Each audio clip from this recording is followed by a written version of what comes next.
Je peux dire bonjour à ceux qui nous visitent pour la première fois aussi. Et comme vous savez, on a commencé à aussi enregistrer les sermons pour ceux qui ne peuvent pas venir et aussi pour ceux qui ne font pas des notes mais qui de temps en temps viennent, par la grâce de Dieu, par les moyens que Dieu donne, assister à nos messages. Donc, un petit message pour vous. On vous encourage bien sûr de faire partie d'une église locale et on vous accueille bien sûr d'être parmi nous. Et si vous avez quelques questions, n'hésitez pas à contacter le pasteur Jean-Marie. On fera un plaisir de vous répondre. Sinon, le message d'aujourd'hui, le titre du message d'aujourd'hui, c'est Le bon samaritain n'est pas une bonne nouvelle. Le fait, le bon samaritain, c'est tout ce passage tout le passage que notre sœur vient de lire avec nous, c'est connu comme le bon samaritain. Et le monde connaît ce terme, le bon samaritain. Il y a tant d'associations qui est née sur ce principe, ou même qui a le nom, le bon samaritain. Mais ce que je voulais faire ce matin avec l'aide du Seigneur, c'est de juste voir dans le contexte, avec l'intention que Jésus, c'est Jésus qui raconte toutes ces choses, de comprendre qu'est-ce que c'est. Souvent, il y a toutes sortes de compréhension de ce passage, où on devient le bon samaritain de l'histoire, où on devient la victime, où il y a toutes sortes d'interprétations, mais allons ensemble avec vous, avec le Seigneur, être fidèles au texte et voir qu'est-ce que cela a pour nous. Donc, pour commencer, je vous invite de couper vos têtes avec moi et de prier parce que, par moi-même, je ne peux pas. Seigneur, nous voulons te dire merci pour chaque âme présente ce matin parmi nous, à tout le monde qui nous écoute, Seigneur, à tout le monde qui nous entend, de plus petit jusqu'au plus grand, Seigneur. Nous voulons te dire merci que dans ta providence, Seigneur, tu nous as emmenés là. Et Seigneur, nous voulons, Seigneur, te prier pour que nos cœurs soient vraiment bien disposés. Nous savons que ta présence est parmi nous et nous savons que ton esprit est toujours à l'œuvre. Donc je te prie, Seigneur, de faire ce que l'homme ne peut pas faire. Je te prie, Seigneur, que je me retire moi-même, ne me basant pas sur ma préparation, sur quelconque talent que je peux avoir, Seigneur, mais au contraire, me retirer, que je sois juste un instrument et que ton esprit m'utilise et convainque. Que ce soit ceux qui te connaissent comme des fils et des filles et ceux qui ne te connaissent pas encore. C'est dans le nom de Jésus que nous te prions. Amen. Donc, nous allons relire ce passage. Nous allons passer par différents bouts de ce passage que nous venons de lire. Et c'est bon, pour ceux qui prennent des notes, c'est bon il y a une structure qu'on va faire. Il y a 5 points qu'on va passer dedans. C'est le premier point qu'on va passer, c'est, on va voir de verset 25, la plus importante question de la vie. Verset 26 à 28, je vais juste dire un peu le outline de ce qu'on va voir. Le verset 26 à 28, on va voir la seule réponse. Verset 28 même à 29, on va voir ce que Dieu commande. Verset 30 à 37, nous allons voir c'est qui mon prochain. Et on va finir ce message pour répondre à la question c'est qui le bon samaritain. Donc veuillez rester avec moi dans Luc 10, verset 25. Nous allons commencer. Le verset 25 dit « Un docteur de la loi se leva et dit à Jésus pour l'éprouver, pour le tester, « Maître, que dois-je faire pour hériter la vie éternelle ?» Lui qui est un docteur de la loi, il se lève pour poser une question à Christ. Et j'aime que Luc ne laisse pas de doute. Il dit carrément l'intention de celui qui pose la question. Il dit c'est pour l'éprouver, c'est pour tester Jésus. Donc même le titre que ce docteur de la loi emploie quand il pose la question, même ce titre il dit maître, même ça c'est hypocrite. La nature même de cette question, il vient d'une mauvaise intention en fait. Donc ce docteur de la loi, il n'est pas vraiment concerné par le sujet, parce qu'il est posé vraiment comme question, il n'est pas vraiment concerné. Mais il dit, que dois-je faire? le sens de ce mot que dois-je faire, c'est comme si qui me faisait faire, une fois qu'il me le fait, c'est fini. C'est comme si un seul acte qu'il faisait faire. Qui me faisait faire? Pardon, trop vite. Sorry. Alors, je répète, le sens de cette question, que dois-je faire? C'est comme s'il y a une seule action qu'il faisait faire. Et après, c'est bon. Que dois-je faire? C'est une question importante. C'est pas une mauvaise question. C'est une bonne question. Mauvaise motivation de celui qui pose, mais c'est une bonne question. C'est une très bonne question. C'est que dois-je faire pour hériter la vie éternelle? C'est même la question que dans Jean 3, Nicodème demanda à Jésus, posa la question. Comment naître de nouveau? C'est le même genre de question qu'a posé le jeune homme riche dans Luc 18. Que dois-je faire pour hériter la vie éternelle? Donc c'est une très bonne question. Et comme le titre, comme la structure de nos messages, c'est pas juste une bonne question, c'est la plus importante question de la vie. Est-ce que je nous ai posé cette question-là, nous qui présentons ce matin? Est-ce que nous concernait quand nous serons éternels? Parmi nous ici, est-ce que c'est une question qui nous posait, qui peut-être est posée ce matin même, que dois-je faire? Si la réponse à ça c'est oui, c'est très bien que je peux poser cette question-là, parce que personne ne peut pas hériter la vie éternelle si minimum je n'ai pas de désir en savoir. Minimum je n'ai pas de désir être concerné, cherche sa réponse si importante. Donc écoutez bien ce matin, quand le Seigneur nous donne la réponse dans sa parole. Vous trouvez dans versets 26 à 28 la seule réponse. Jésus lui dit, qu'est-il écrit dans la loi? Qui lis-tu? Il répondit, tu aimeras le Seigneur ton Dieu de tout ton cœur, de toute ton âme, de toute ta force et de toute ta pensée. Et ton prochain comme toi-même. Jésus, verset 28, tu as bien répondu, il lui dit Jésus. Fais cela et tu vivras. Verset 26, en fait, c'est très typique de ban juif. La façon qu'il y répond. Surtout ban rabbi, souvent nous discutons théologie, je discute la loi. Et c'était connu, même jusqu'à l'heure, qu'ils se répondent à une question, pas à une question. Ça met se répondre directement. Donc Jésus fait pareil. Et là, il est important de se rappeler qui répond à la question. Mais on vient nous juste mettre une pause pour juste rappeler qui ça n'a fait répondre à sa question-là. C'est Jésus. La parole de Dieu, c'est il est pleinement homme, pleinement Dieu. Il connaît les pensées des hommes. Luc 6, verset 8 dit, mais il connaissait les pensées des scribes, des pharisiens dans ce passage-là. Luc 11, Luc 16, verset 15 dit, mais Dieu connaît vos cœurs. Et Jésus, lui, dans Jean 2, verset 24, il dit, il les connaissait tous, en parlant de tous les hommes qui étaient présents. Verset 25 de ce passage dans Jean 2, dit, il savait lui-même ce qui était dans l'homme. C'est ce Jésus qui répond à la question, c'est ce Jésus qui connaît les pensées de ce docteur de la loi. Il connaît les pensées du docteur de la loi, il connaît mes pensées, il connaît vos pensées, maintenant. Pas juste cela, mais c'est aussi ce même Jésus dont c'est écrit qu'il est la parole incarnée. Tournez avec moi dans Jean, chapitre 1, verset 14.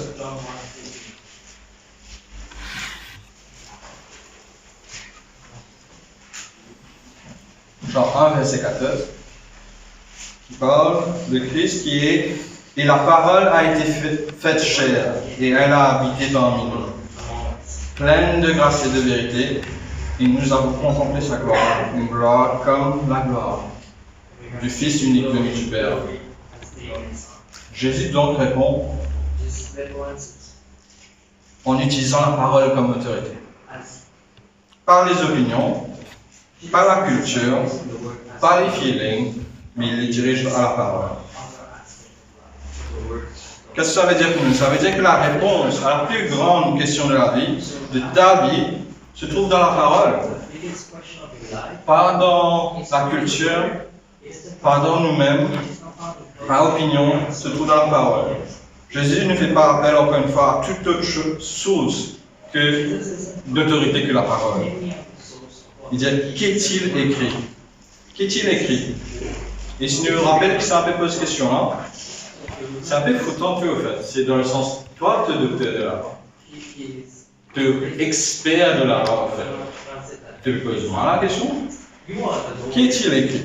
Tu es censé connaître la loi. Verset 27. La réponse du docteur de la loi. Et là, nous trouvons que, effectivement, le docteur de la loi, il connaît qu'est-ce qui est écrit. Mais est-ce que c'est une bonne réponse? Nous savons, par contre, dans sa réponse, qu'il cite le fait de Deutéronome 6, verset 5, pour la première partie, aime Dieu, aime ton prochain. Et il cite aussi Lévitique 19, 18 pour celui d'aimer ton prochain comme toi-même. Et en fait, dans cette réponse, qui est bien bonne, en fait, c'est la somme, c'est le résumé de tous les commandements. Aime Dieu, aime ton prochain. Depuis l'Ancien Testament, en fait, jusqu'à le Nouveau Testament, c'est le plus grand commandement. Matthieu 22. Tournez avec moi, Matthieu 22. Versets 37 à 40.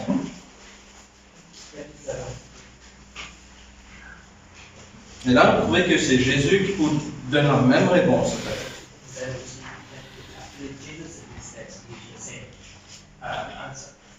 À la question maître, quel est le plus grand commandement de la loi? Verset 37 dit, Jésus lui répondit, tu aimeras le Seigneur ton Dieu de tout ton cœur, de toute ton âme et de toute ta pensée. Au cas c'est pas clair, il dit, verset 38, c'est le premier et le plus grand commandement. Et voici le second, verset 39, qui lui est semblable. Semblable, c'est le mot qui est utilisé, c'est pas semblable, c'est genre secondaire en grade, c'est égal. Tu aimeras ton prochain comme toi-même. Tu aimeras ton prochain comme toi-même. Il dit que ces deux commandements dépendent toute la loi et les prophètes. Donc, nous voyons que c'est une très bonne mémoire du docteur de la loi. Nous aussi parfois, moi, me lutter dessus, me continuer. Me prier pour le Seigneur de moi plus bonne mémoire, mais nous quand même mémoriser certaines affaires. Nous ne connaissons pas, pas mal de choses, n'est-ce pas? Par contre, ce qui est bon de savoir, c'est est-ce que le docteur de la loi a raison? Et pour cela, début même de verset 28, Jésus lui dit qu'il a bien dit. Il est bien dit. Nous trouvons Jésus n'est pas juste intéressé par ses connaissances stériles, mais il montre.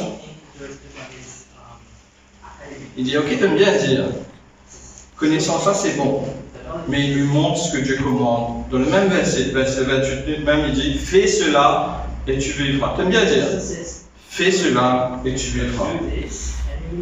Dans cette réponse, Jésus ne laisse pas la place. Notez, frères et sœurs, que Jésus ne va pas juste dire, si possible, faire cela. Il ne va pas laisser la place à la possibilité de le faire. Mais il met l'emphase sur la nécessité de faire. Fais cela. C'est un impératif. Donc, attention, par contre, dans ce passage-là. Là, Jésus, il ne faut surtout pas croire que Jésus prêchait le salut par les œuvres. Si me faire ça, je gagne la vie éternelle. Non, c'est pas ça qu'il veut dire. D'ailleurs, pas comme parole, plutôt dans le même livre, chapitre 18, versets 13 et 14. Lorsque Jésus, pour raconter, il vous dit, il vous mentionne que seulement ceux qui s'abandonnent pleinement dans la grâce et la miséricorde du Seigneur seront justifiés. Donc, ce n'est pas salut par les œuvres qu'il veut dire.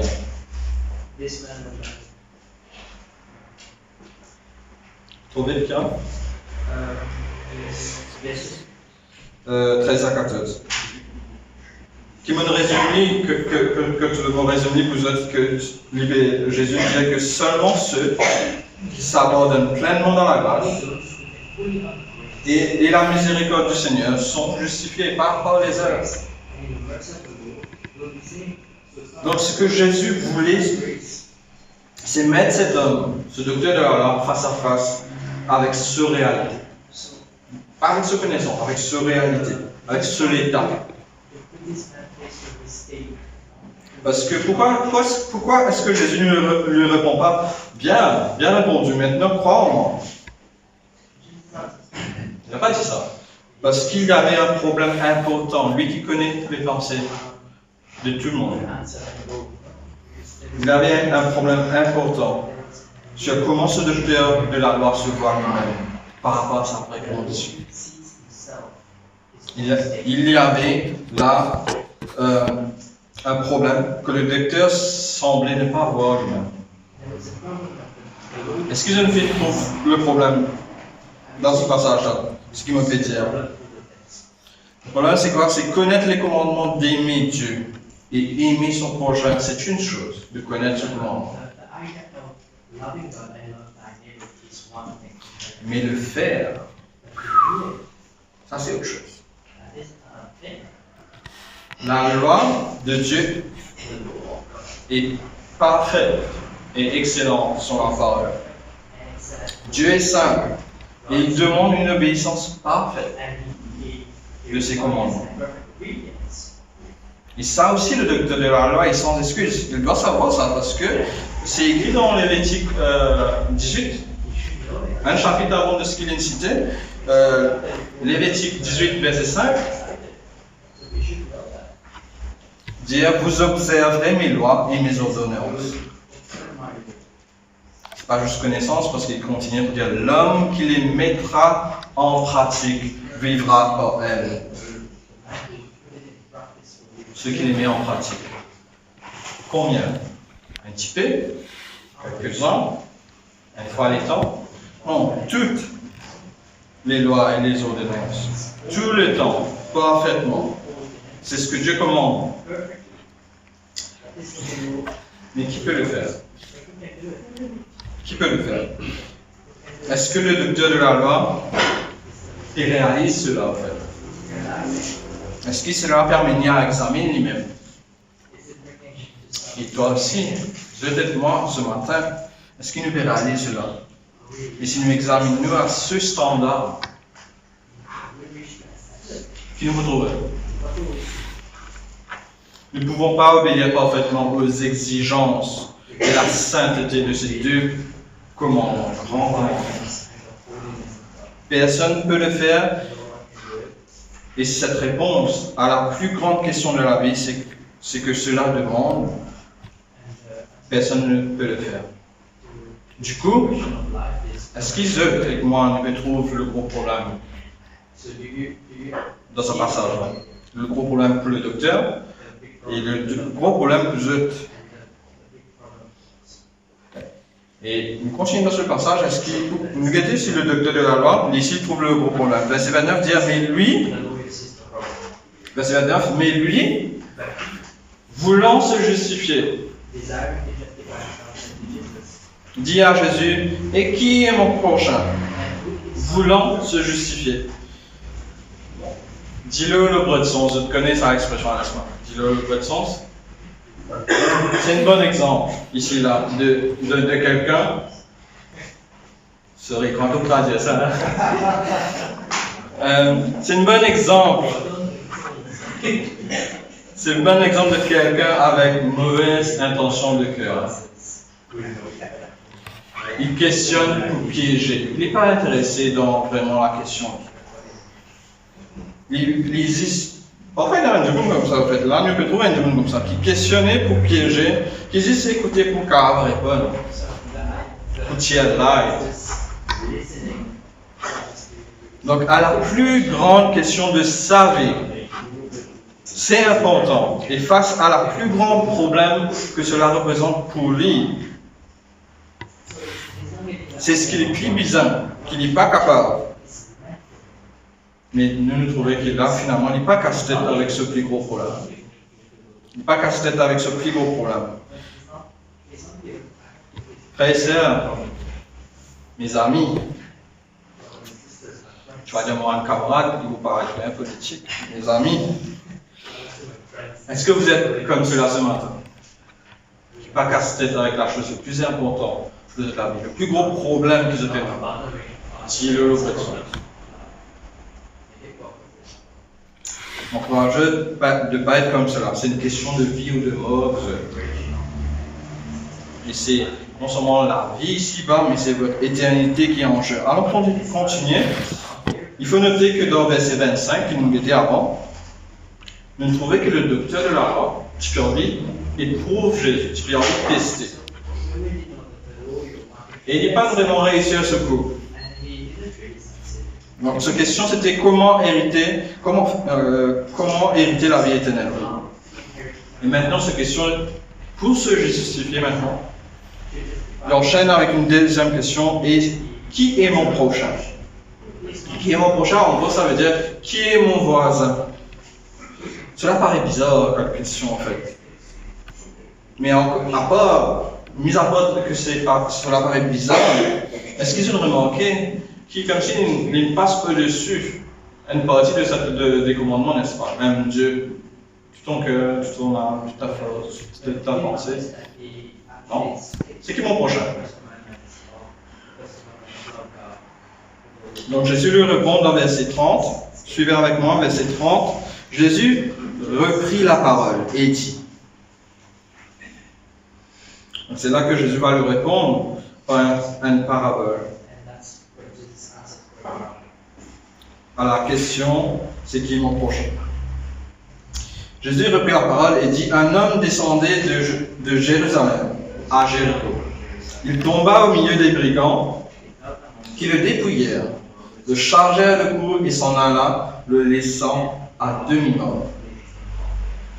Donc voilà, ce parabole nous raconte l'histoire d'un voyageur. Il ne cite pas c'est qui. La Bible, plusieurs fois, on parle d'un certain homme. Dieu ne fait pas d'effort pour donner une identité à cet homme, et nous n'allons pas tenter de mettre une identité à cet homme. Donc un voyageur descend à Jéricho. Entre Jérusalem et Jéricho, il y avait tout un chemin qui descendait, c'était abrupt, c'était isolé, souvent déserté, rocailleux. C'était connu ce chemin-là. Et il y avait des endroits, en fait, du coup, qui étaient idéaux pour des gens vraiment mal intentionnés. Il y a Jérôme, c'est un des pères de l'église primitive, après les apôtres, qui dans ses écritures, il mentionne ce chemin. Il dit ce chemin-là est connu comme the bloody way, le chemin du sang en fait. C'était connu, ce chemin. Donc, six brigands, intentionnellement, c'est leur plan de venir attendre, veiller qu'un homme passe, de se jeter à plusieurs sur un voyageur solitaire et innocent, de le voler de tout ce qu'il a. Il n'y avait personne pour le sauver, personne ne pouvait les voir, personne pour les entendre, personne pour les empêcher de faire ce qu'ils voulaient faire. Donc cet homme, du coup, devient une victime. Devient leur victime, pardon. Et cet homme n'avait aucune importance aux yeux des brigands. Il n'avait aucune importance, parce qu'ils n'étaient pas juste contentés de le voler. Pas juste le voler de tout ce qu'il a, mais le mot c'est dépouiller, pardon. Ce qui veut dire que même les vêtements qu'il avait sur lui, ils l'ont pris, le laissant nu ou presque nu. Non mais franchement, frère, qu'est-ce qu'un groupe de voleurs qui peut faire avec un vêtement de ciel du monde? C'est pas vraiment utile, ça n'a pas vraiment de valeur, mais c'est vraiment le mal qui arrive en eux. C'est pour le ridiculiser. Cet homme n'avait aucune importance pour eux, aucune valeur. Il s'était assoiffé de violence même, parce que le texte dit ici, il le chargeait de coups.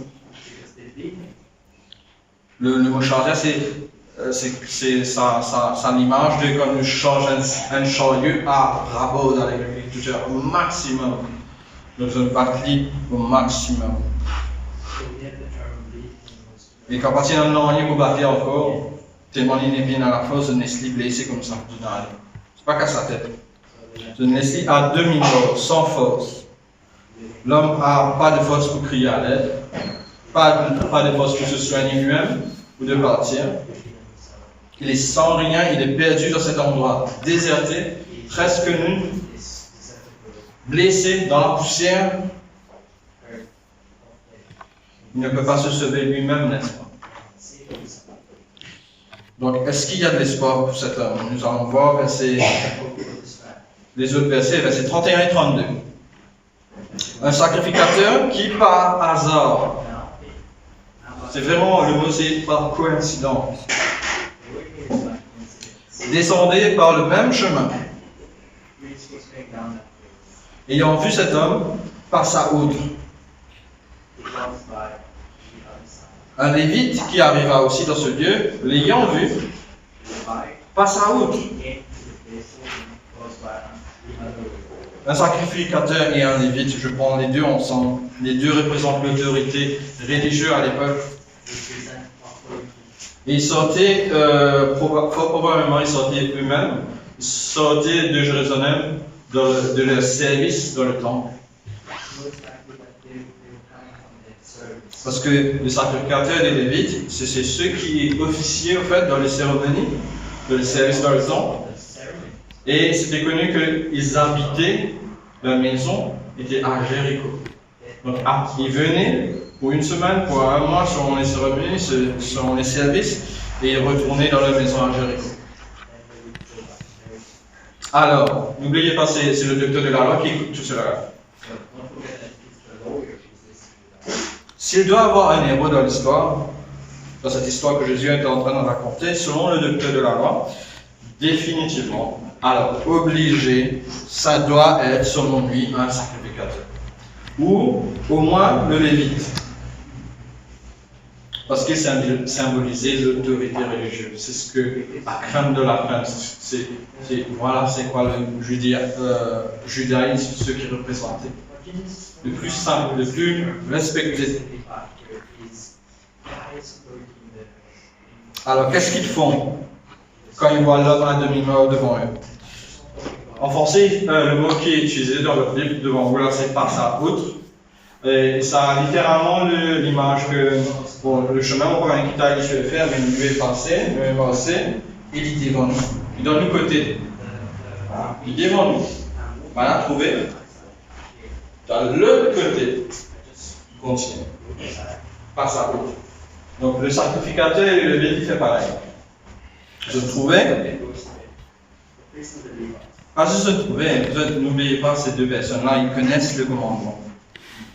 Beaucoup qui excusent le behavior du sacrificateur et le lévite, mais la loi les condamne en fait.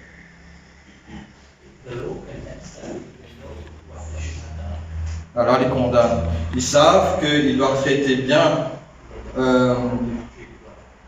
les étrangers en fait. Nous allons voir ça après. Un instant, on va voir un autre. Oui. Donc, comment je vais faire en fait? Je ne sens ce côté, je ne quitte l'île là même, je continue autre chose. Je vais tourner avec moi dans Lévitique 19 un peu.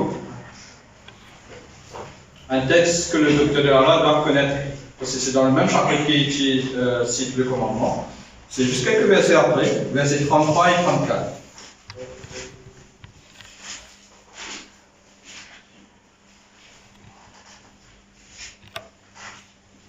Si un étranger vient séjourner avec vous dans votre pays, vous ne le témerez point. Vous traiterez l'étranger en séjour parmi vous comme un indigène du milieu de vous. Vous l'aimerez comme vous-même, car vous avez été étranger dans le pays d'Égypte. Je suis l'Éternel votre Dieu. Je connais le principe que, juif ou pas, étranger, même avec les étrangers, vous devez l'aimer comme vous-même. le sacrificateur savait cela, le Lévite savait cela, et devant eux, parce qu'il y a un étranger, c'est un monde qui est désespéré, qui est entre la vie et la mort. C'était une question d'heure qu'il est pour mourir, en fait. Donc, est-ce que ce sacrificateur et ce Lévite, il traite ça du monde-là comme son prochain, comme son voisin, comme eux-mêmes?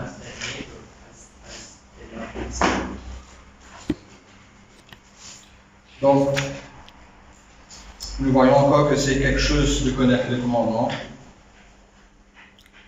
mais c'est autre chose de le faire.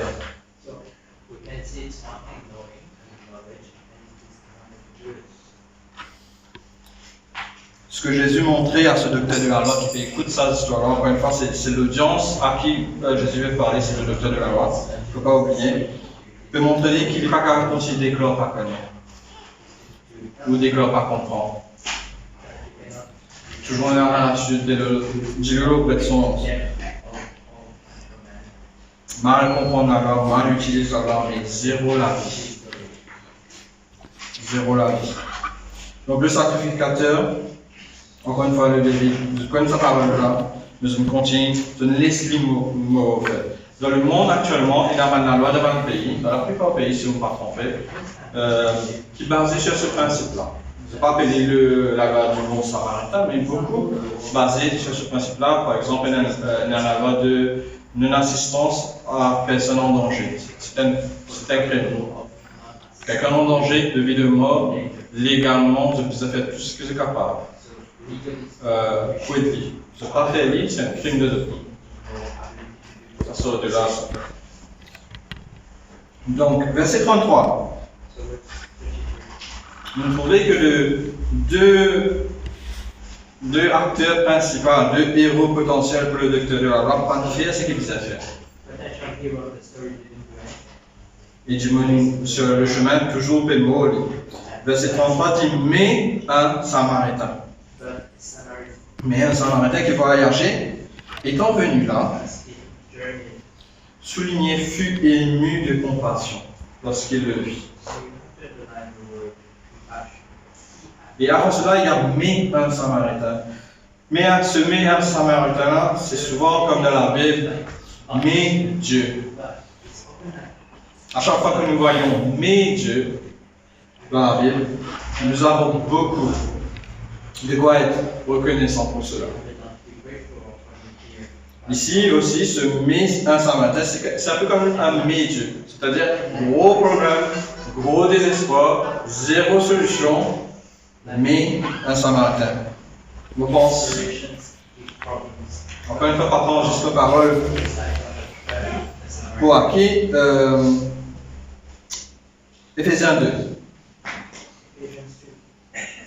Dire mais Dieu, qui est riche en miséricorde, à cause du grand amour dont il nous a aimés, nous qui étions morts dans nos offenses, nous a rendus à la vie avec Christ. C'est par la grâce que vous êtes sauvés.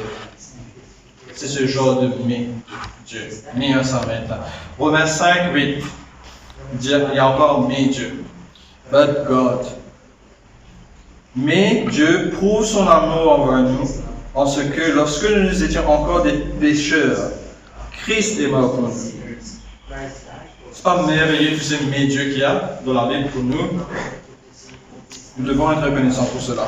Donc, pour notre homme ici, victime, à demi-mort, ce parabole ici est aussi salvifique pour lui. Mais un Samaritain.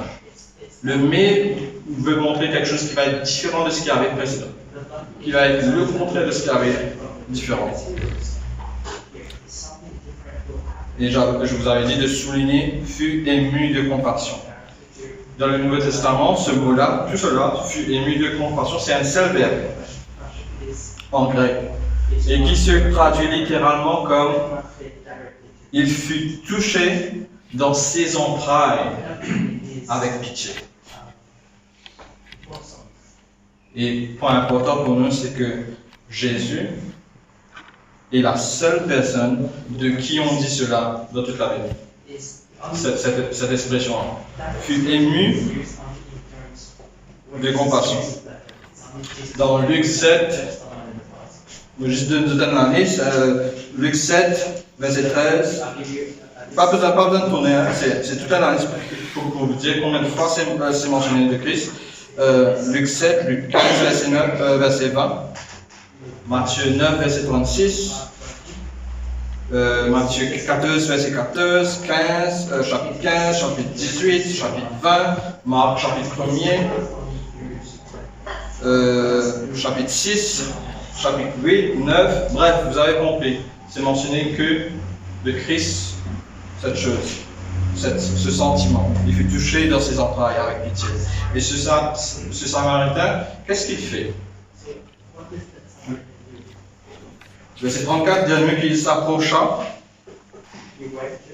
et banda ses plaies, en y versant de l'huile et du vin. Puis il le mit sur sa propre monture, le conduisit à une hôtellerie et prit soin de lui. Verset 35, le lendemain, il tira 2 deniers, le donna à l'autre et dit, aie soin de lui, et ce que tu dépenseras en plus, je te le rendrai à mon retour. Waouh! Voyez la compassion à l'œuvre. La compassion à l'œuvre. Il ne parle pas ce séminaire. Non, il vient en aide à cet homme. Il s'approcha. Nous savons que la victime ne peut pas s'aider lui-même. Le Samaritain a dû bander ses plaies. Donc, on va connaître à l'époque l'esprit du monsieur voyage avec bandage avec eux, ou qu'il nous a décidé un bout de ce complètement pour faire le bandage. Mais il trouve qu'il est à l'œuvre. Il trouve le besoin le plus important. Après cela, c'est pas fini. Après cela, il versa de l'huile qui agit comme un médicament, comme quelque chose qui apaise la douleur. Et le vin, pareillement, comme un désinfectant. En gros, c'est comme vraiment un médicament pour le soigner. Il le met sur sa propre monture, ce qui veut dire lui, il marche. Il l'emmène dans une hôtellerie. C'est plus un auberge pour un voyageur, en fait. C'est pas l'hôtel qui nous connaît, nous, actuellement. Il est resté à ses côtés. Il prit soin de lui. C'est vraiment la compassion à l'œuvre, frère et sœur. Et c'est pas fini encore. Le lendemain, il paya le maître de l'hôtel l'équivalent de 2 jours de salaire pour prendre soin de lui. Et c'est pas fini encore. Il lui dit non seulement de continuer de prendre soin du blessé pour lui, mais il dit au maître d'hôtel, si tu dépenses plus pour cela, mets-le au compte. Mokubeita. C'est pas le mot en anglais, c'est lavish. Il y a au-delà, au-dessus. Il fait plus qu'il aime, il fait tout ce qu'il aime. Pour être ça du monde. C'est ce que la compassion fait. Il fait au-delà. Donc c'est pas le sacrificateur qui a fait, c'est ni le Lévite, mais c'est ce Samaritain. Alors entendu un peu, c'est un claque, au fait, le fait que c'est un Samaritain qui fait ça. C'est un claque pour les Juifs, pour le docteur de la loi qui écoute, parce que parmi tous les hommes,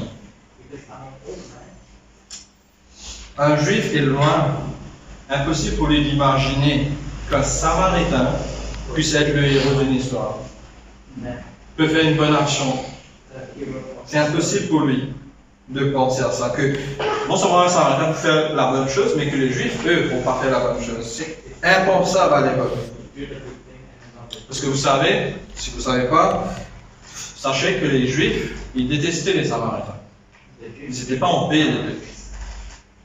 Et l'histoire de l'Église nous dit que dans les synagogues, je ne sais pas si ça se pratique toujours, mais c'était connu qu'il y avait une pétition,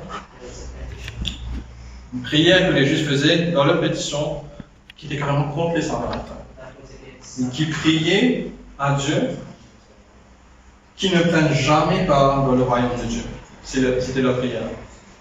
Pour vous dire à quel point ils n'aimaient pas les Samaritains.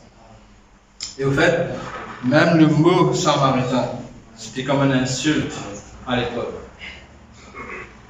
Chose qu'ils ont fait de Jésus. Jésus n'était pas un Samaritain, mais pour ceux qui se souviennent, on a même traité de Jésus un Samaritain. C'est une insulte.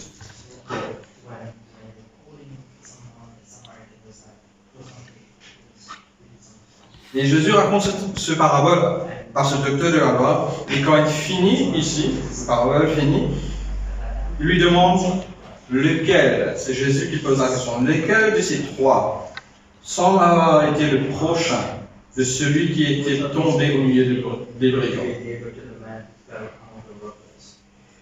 Et là, le texte ne dit pas, mais ça devait être difficile pour le docteur de la loi de dire au verset 37, c'est celui qui a exercé la miséricorde envers lui, répondit le docteur de la loi. Même pas qu'à mentionner, il ne dit pas c'est le Samaritain, pas même mentionner ce mot-là. Il dit c'est celui qui a exercé la miséricorde. Et Jésus lui dit, va, et toi, fais de même. Fais de même.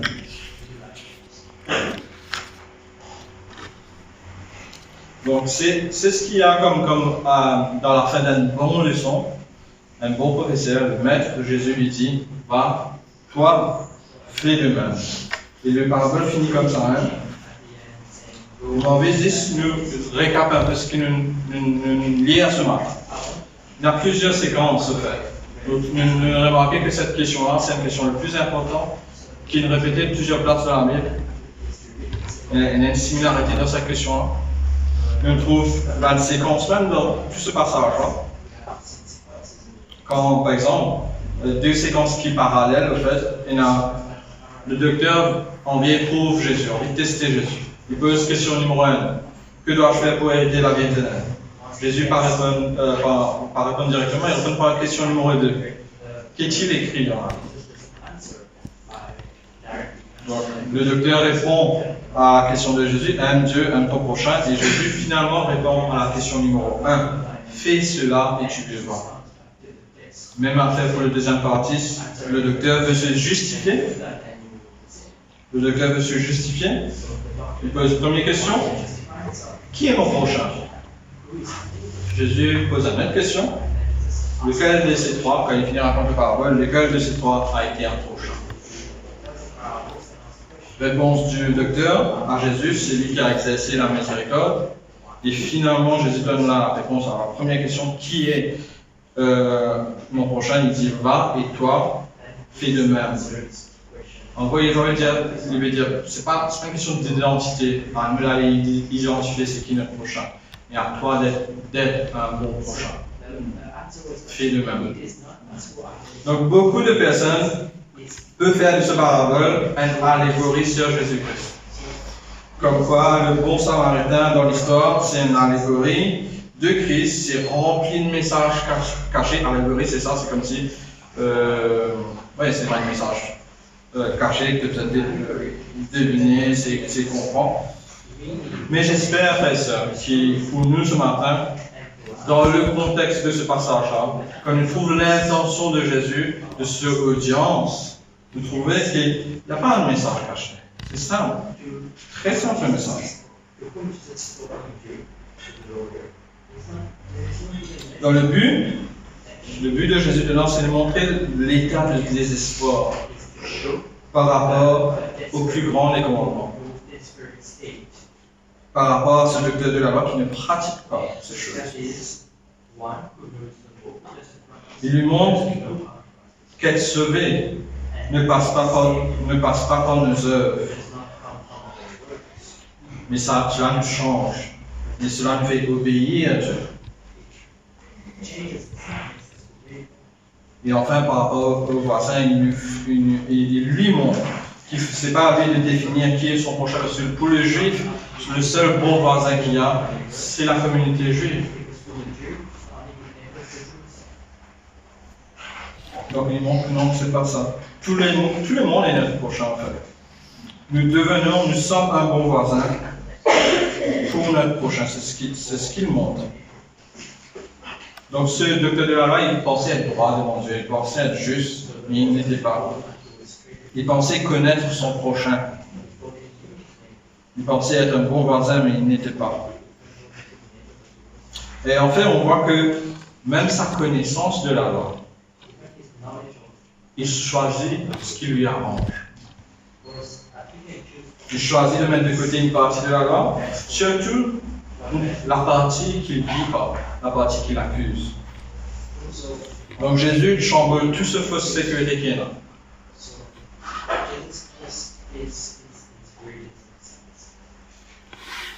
Il montre qu'il n'avait rien compris de la loi. Dans Matthieu 5, Jésus dit, vous avez appris qu'il a été dit, tu aimeras ton prochain et tu haïras ton ennemi. Matthieu 5. Verset 44 dit, mais moi, je vous dis, aimez vos ennemis, bénissez ceux qui vous maudissent, faites du bien à ceux qui vous haïssent, et priez pour ceux qui vous maltraitent et qui vous persécutent, afin que vous soyez fils de votre Père qui est dans les cieux. Car il fait lever son soleil sur les méchants et sur les bons, il fait pleuvoir sur les justes et les injustes. Notre prochain frère et sœur, nos voisins, c'est tout le monde. La Bible ne nous enseigne pas qu'on est frères et sœurs de tout le monde. Universal Brotherhood, pardon. La Bible, par contre, nous enseigne que nous sommes appelés à être voisins avec tout le monde. Un bon voisin avec tout le monde. Donc, pour nous qui sommes sauvés, ce parabole, est-ce que nous oublions toutes les implications de ces paraboles pour nous-mêmes? Est-ce que nous oublions les vérités qui est contenues dedans? La question, je le pose à moi-même, bien sûr. Est-ce que nous pratiquions ça? C'est ça qui m'embête. Grandissons-nous donc en amour et en vérité de plus en plus? Sommes-nous un bon voisin pour nos prochains? Le prochain, c'est qui? Celui qui a fait de juste de vous pour commencer. C'est la famille, c'est nos conjoints, c'est les enfants, c'est les petits externes, bien sûr. C'est la famille, c'est l'église, c'est tout le monde. Ou est-ce qu'il nous aussi nous passe à côté? Dieu met du monde dans le besoin sur notre chemin, nous trouver, nous faire les tournages. Est-ce qu'il nous comme ça nous aussi? Examinons-nous nous-mêmes en fait. Est-ce qu'il nous comme ça nous aussi? Est-ce qu'il nous dit certaines choses à faire? En tant qu'Église, nous tous, nous devons aimer. Nous devons aimer. Nous qui avons été aimés entre nous, nous l'aimons et nous aimons les uns les autres. Donc il y a des besoins partout, frères et sœurs. Même ici, moi personnellement, je ne connais pas chaque besoin de chaque frère et sœur ici. Mais c'est pour ça qu'on est une famille, c'est pour ça qu'on est entre frères et sœurs, nous sommes des voisins. Il y a des besoins ici. Que faisons-nous par Il y a des besoins spirituels, il y a des besoins émotionnels, il y a des besoins, oui, matériels, il y a des besoins physiques. Qui va le faire? Et nous ne le faisons pas pour être sauvés, n'est-ce pas? Nous le faisons parce que nous sommes sauvés. Donc, quel exemple devons-nous suivre? Est-ce que nous sommes comme les brigands? Qu'est-ce que le brigand dit? Ce qui est à toi, je prends pour moi. C'est ce que le brigand dit. Est-ce que nous faisons comme le sacrificateur, ou le docteur de la loi, ou le lévite qui dit ce qui est à moi est à moi seul? Et je me justifie en plus. Ou est-ce que nous faisons comme le samaritain ici qui dit ce qui est à moi est à toi pleinement? Par moi-même ou pas grave? J'ai besoin du Seigneur pour ça. Nous avons besoin du Seigneur pour ça. Mais c'est comment nous devons vivre. En tant qu'enfant de Dieu, c'est comment nous devons vivre.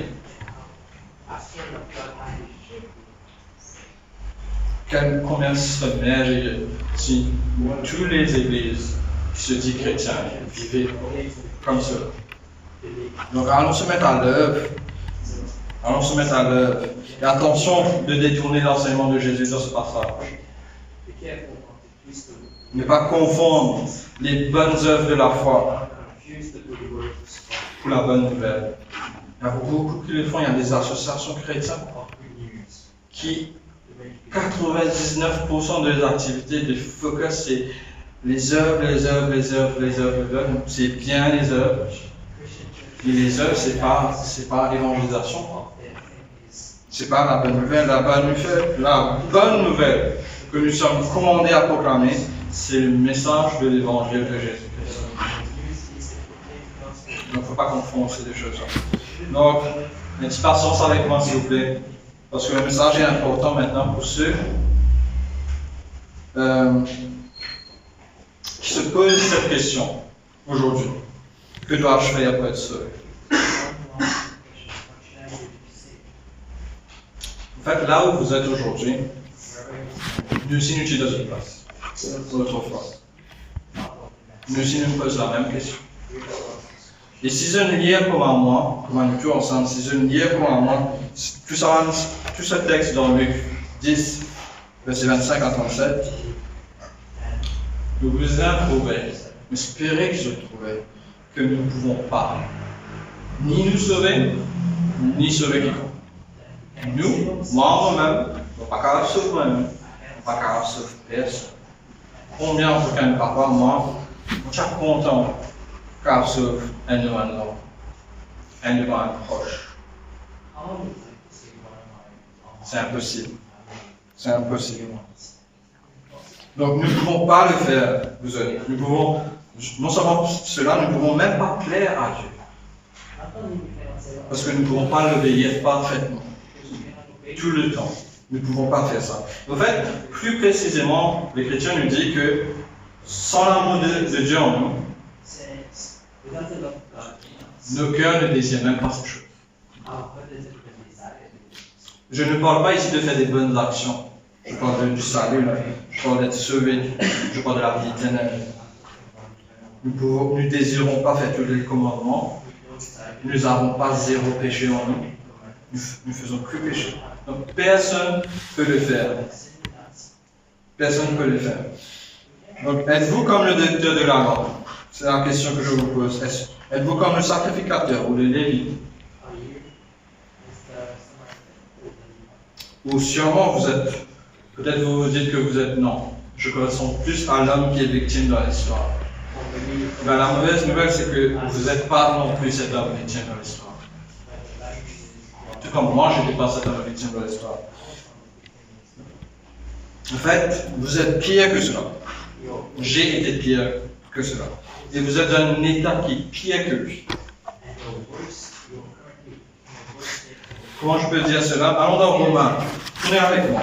Dans Romains 3, je vais vous dire deux versets. 10 à 12.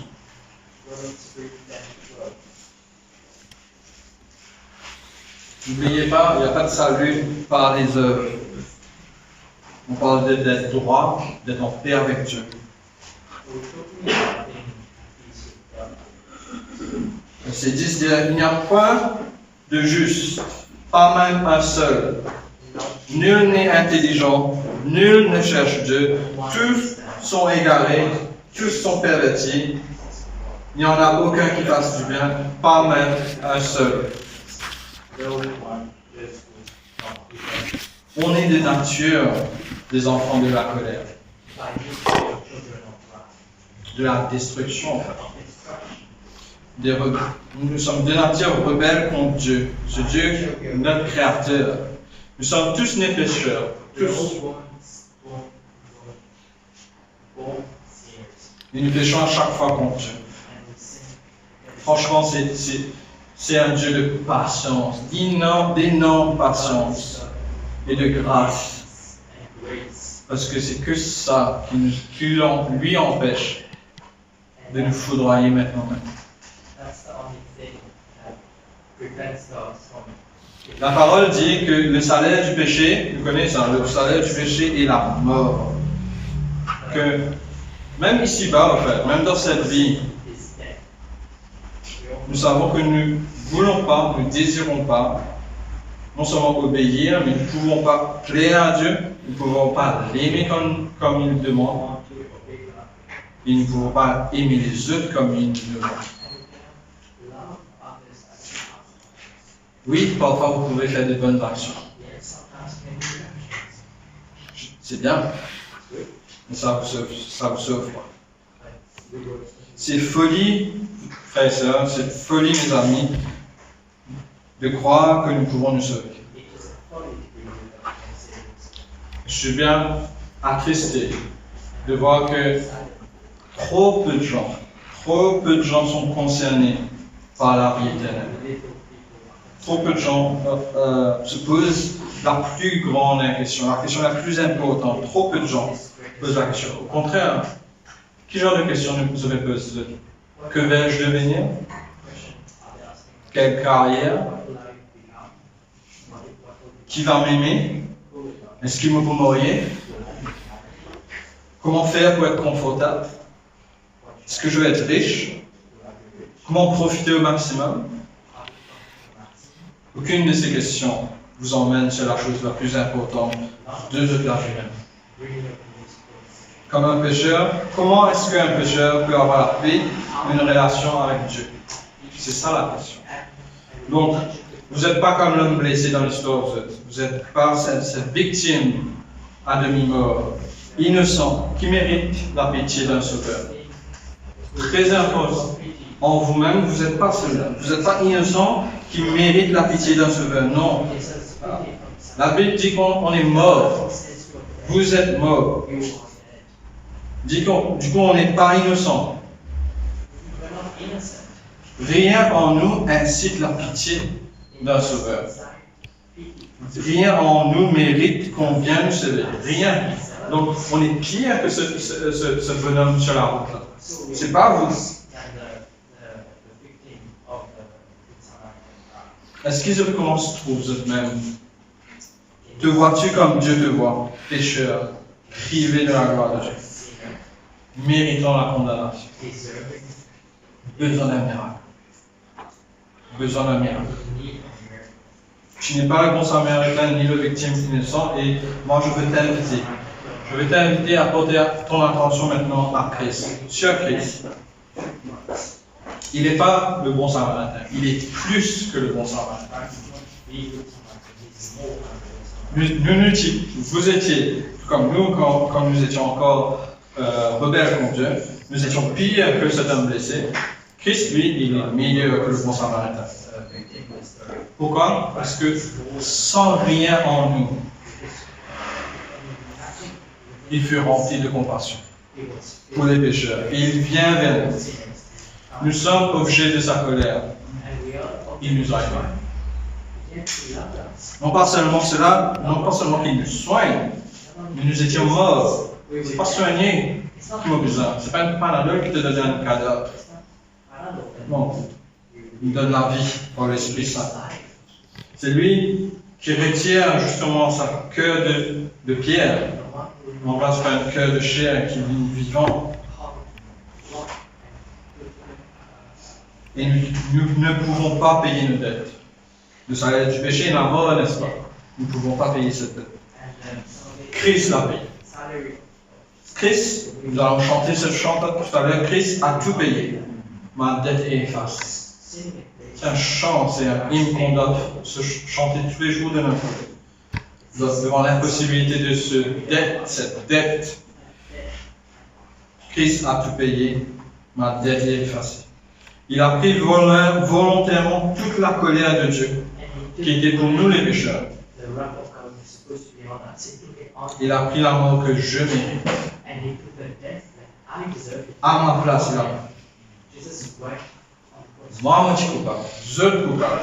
Christ, lui, est innocent. S'il y a dans cette vie un homme qui vit de toute l'humanité entière, qui est vraiment innocent sur la terre, c'est Christ. Et il a tout payé, une fois pour toutes. Et Dieu est satisfait. Donc nous étions éloignés de Dieu, sans aucune justice par nous-mêmes. Mais il nous donne sa justice. Et il nous adopte dans la famille. Plus maintenant enfant de colère, mais maintenant enfant de Dieu. Plus jamais rebelle, mais enfant de Dieu, fils et filles de Dieu. Notre héritage, c'était l'enfer. Nous sommes devenus que héritiers du royaume de Dieu. Donc posez-vous la question la plus importante de votre vie. Je vous invite, frères et sœurs, chers amis, de vous repentir et de croire en Jésus aujourd'hui pour avoir la paix avec Dieu. C'est la chose la plus importante de votre vie. Est-ce que vous voyez le poids de votre condamnation?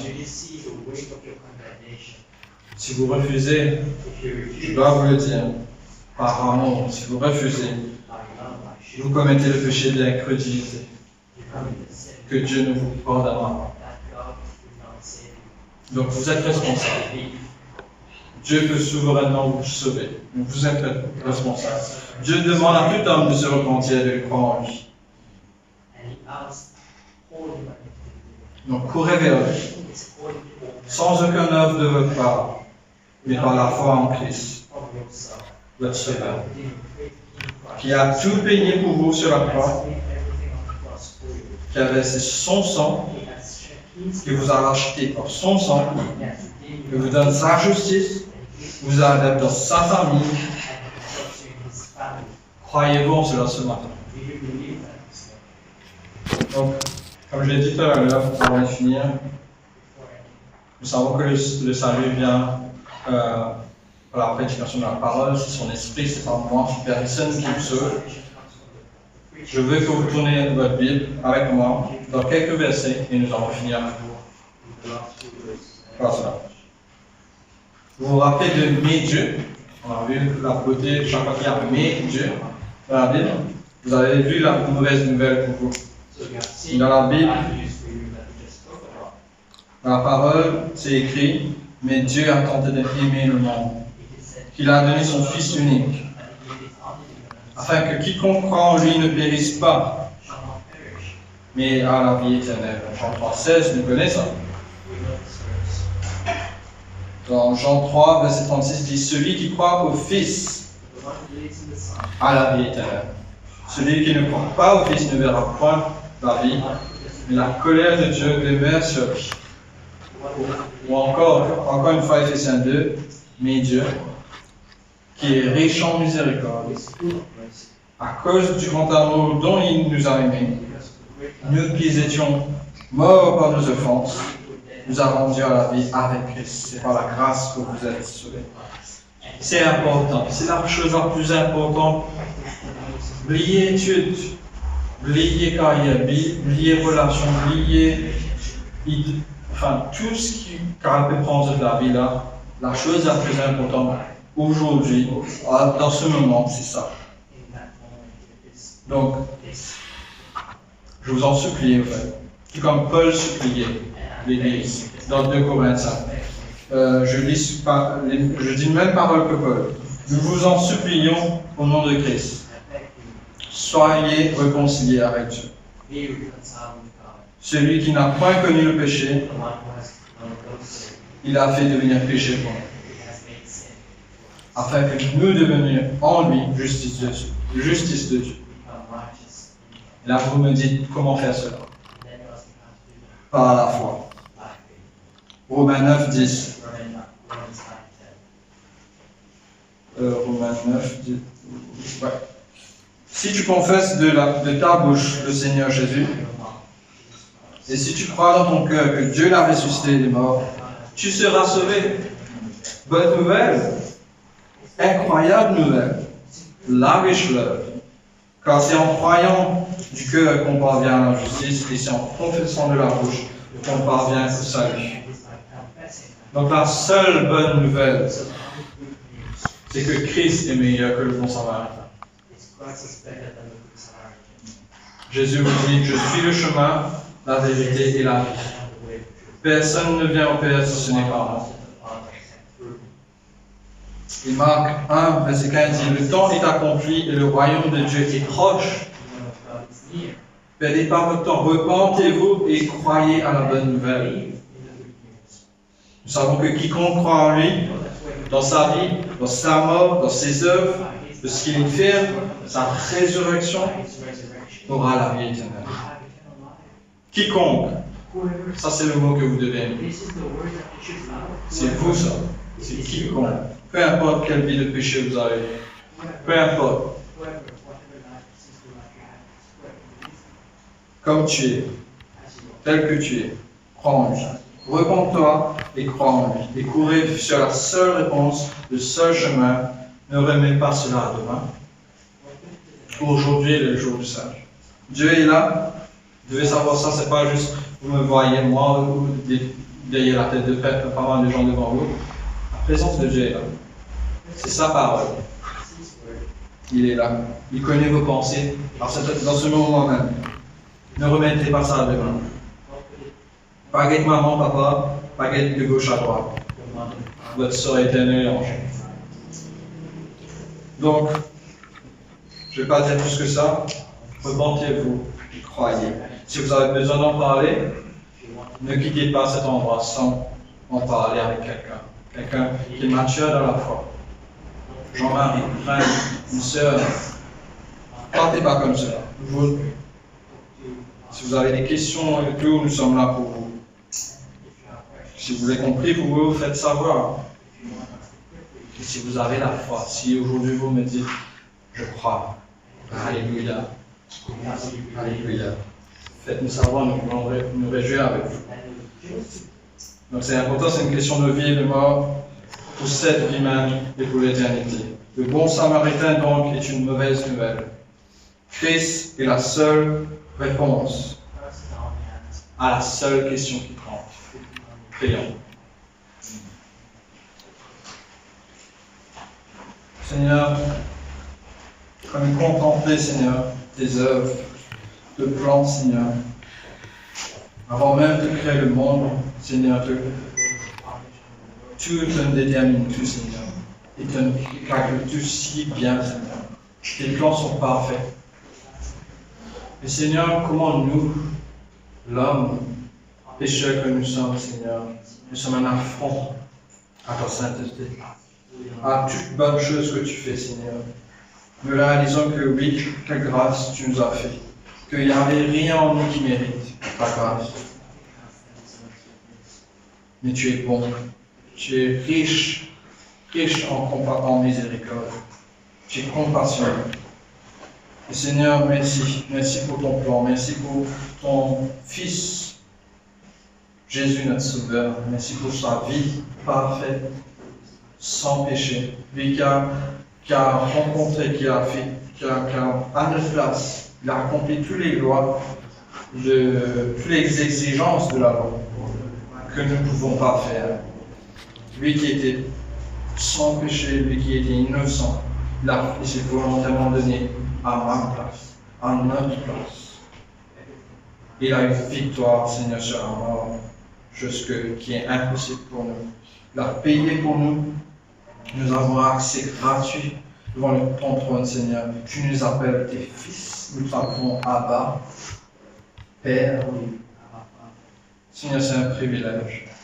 Seigneur, toutes ces connaissances que nous avons de toi, de ta parole, que cela agit, Seigneur, dans nos mains, dans nos bouches, que nous serions des chrétiens de paroles et d'actes. Que tu nous diriges, tu nous utilises, Seigneur. Que nous aimons vraiment le prochain comme nous-mêmes. Que notre amour pour eux, notre compassion pour eux, notre service pour eux, Seigneur, soit toujours au-delà. Nous ne faisons pas un service minimum, mais ô combien, Seigneur, grandit notre amour. Apprends-nous à aimer, Seigneur. Apprends-nous à aimer comme tu nous as aimés en premier. Seigneur, sauve ceux qui ne te connaissent pas. Fais, Seigneur, ce que nous ne pouvons pas faire, Seigneur. Qu'est-ce que notre proche, même si nous voulons, Seigneur, moi en tant que pécheur, n'importe qui, se porter volontaire pour payer pour quelqu'un, qu'est-ce que le sang d'un pécheur peut faire? Mais Seigneur, nous sommes reconnaissants que le sang de l'agneau a lavé de tout péché, a satisfait et a payé pour ma rançon, Seigneur. Merci, Seigneur, que Christ, tu as déversé, Seigneur, toute la colère qui était pour nous sur lui. Merci qu'il a eu victoire, que tu as été satisfait de ses œuvres. Seigneur, maintenant nous voulons te demander de nous aider à nous comporter comme des fils et des filles dans ta maison. et que nous vivons ton royaume, que toute notre identité, Seigneur, soit en toi. Toute notre vie soit en accord avec ta parole. C'est dans le nom de Jésus que nous te prions. Amen.